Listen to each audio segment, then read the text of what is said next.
Been asked so many times how I managed to do these, or this, those. What the hell is that? These are from perler beads, hama beads, fuse beads, fun fusion, buckets of beads, whatever you call them. I'm gonna show you how I do it and how you can do it too. So stay tuned.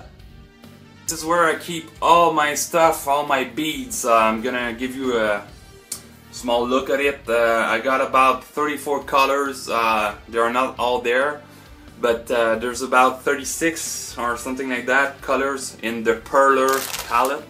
Perler is the brand. There's hama, fun fusion, or you can buy buckets with 10,000 of them.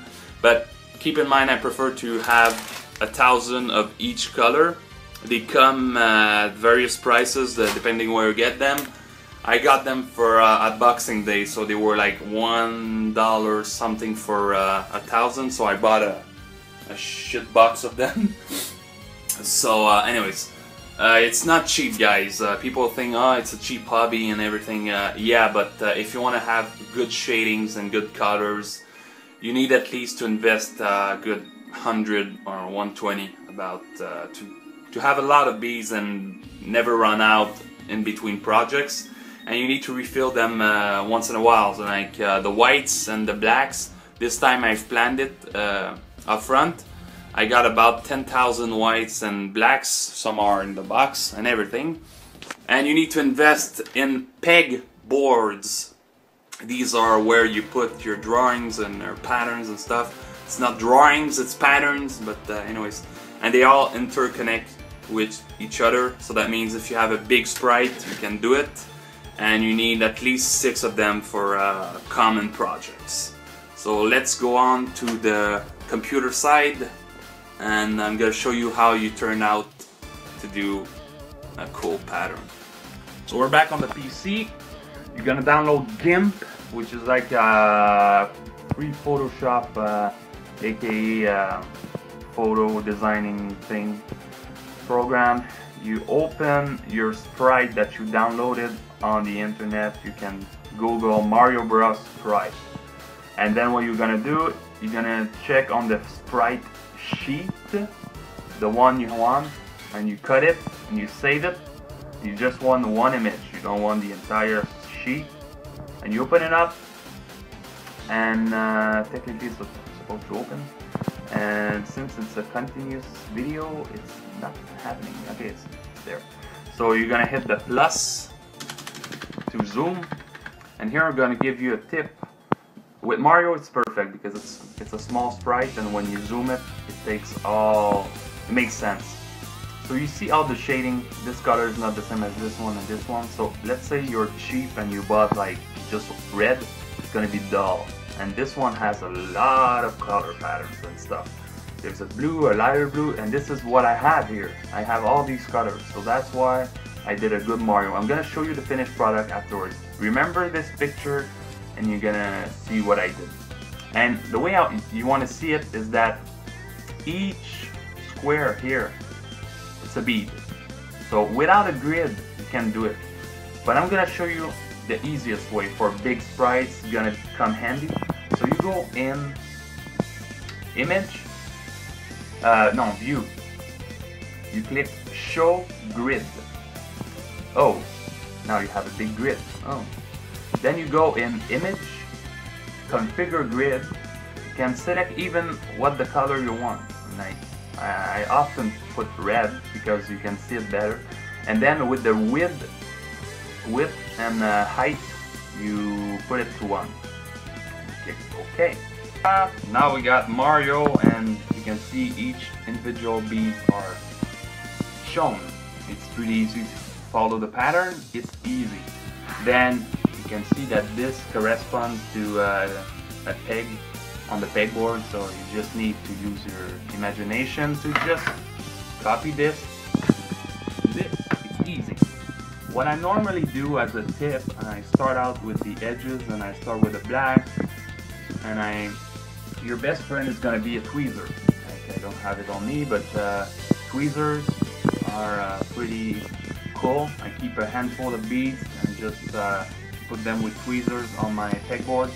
And when I'm done, I double check if everything is cool. I compare it, and then we're ready for the hardest part. People think that I just showed you the trick and it's easy. Oh my god, it's so easy, everybody can do it. Yeah, anybody can copy this onto this, but not a lot of people can do it flat and perfect with no holes in the middle. It's an art.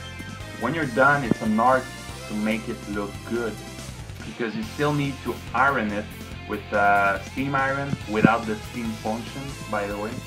So I'm gonna show you what I do when it's done, okay? So this is the last part. What you want is parchment paper, and this is the baking paper, not the wax paper. Don't ever dare to try a wax paper. It's not good. You need parchment paper. You can find these pretty cheap. And let's say you have your Mario sitting there.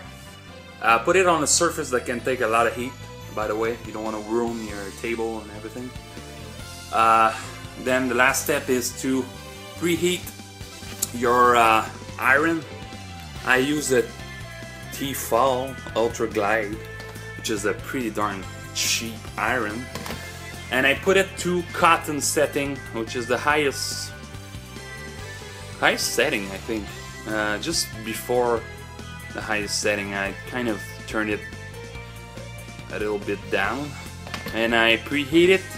When I hear click, it's time to go. So I have my paper on top of my sprite, and what I do, I go to town, do some circular motion. I try to touch every part to make sure that every beads are getting melted evenly, and don't stress if you don't see it being even. And make sure then to check the paper, because you're gonna see through, and make sure that every bead has been touched and seems solid. What I do is I try to lift the paper with the sprite, take it off, take the pegboard out of the board here that I have, and I put the sprite down, and this is when I'm gonna try to apply more pressure, like I really push it. And for Mario, since it's tiny, the entire part of the iron, like from here to here, will fit him like completely, so I just push that and put some elbow to it. And then the final result should look like that. It's pretty flat, pretty perfect. It's the hardest part, guys. It's not easy as it seems. It's easier to put it there, but fusing to give that kind of result is pretty hard. And while it's still hot and you're satisfied with all your flat or bead look, depends what you like. What I do, I put some big books on top, and I even go an extra mile and put some weights. So I put a big book on top of Mario with the paper still on. Don't pull it while it's still hot, you're gonna ruin it. Just leave it there, put the big book on it, make sure it's flat, put some weight on it, wait 15 minutes, and the paper will peel by itself while it cools. And that's pretty much it. That's the easiest way I can put it to make a sprite. And on the other video, I'm gonna do a tutorial on how to make it using masking tape for bigger guys like the Robocop I just did here. This is Robocop. Compare it with Mario here. It's kind of 2 worlds apart. Yeah, so it's pretty hard to do these guys. They take more heat, and it's easier to do Marios and small sprites. So good luck with your sprites, and if you have any questions or anything that didn't make sense in the video, just ask me, and enjoy. See ya.